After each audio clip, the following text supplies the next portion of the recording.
And now to a story you'll see only on 5. Nearly a year after a Woburn police officer was killed by a violent career criminal, there is new fallout tonight.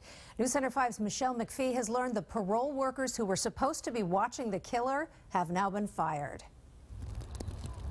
The robbery and the ensuing gun battle lasted only 6 minutes. A crook encounters a cop.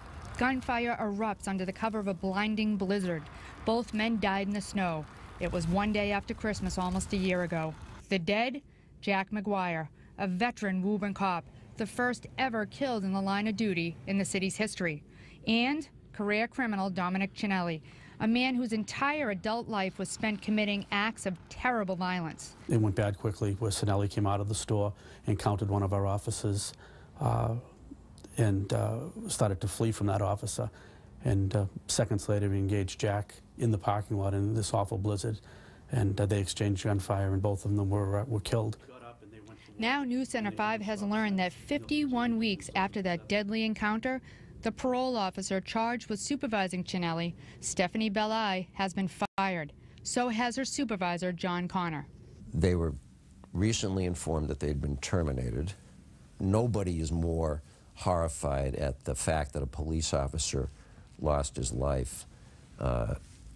However, to blame the lowest ranking people that they can find in order to try to throw the blame onto these people is really a travesty.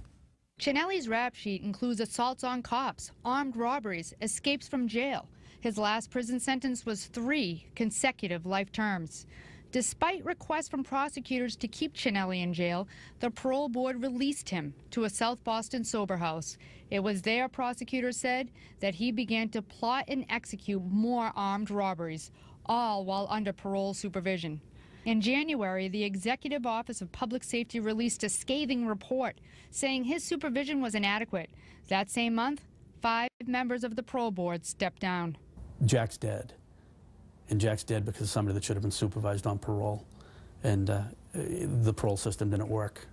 Because if the parole system worked and they knew what he was up to, Jack wouldn't be dead right now. The outrage stems from the fact, why was he there? Why wasn't he in jail? Why did he have a chance to shoot Jack? There is legislation pending in the State House that would keep men like Dominic Cinelli behind bars for life.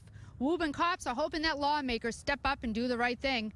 Michelle McPhee, News Center 5.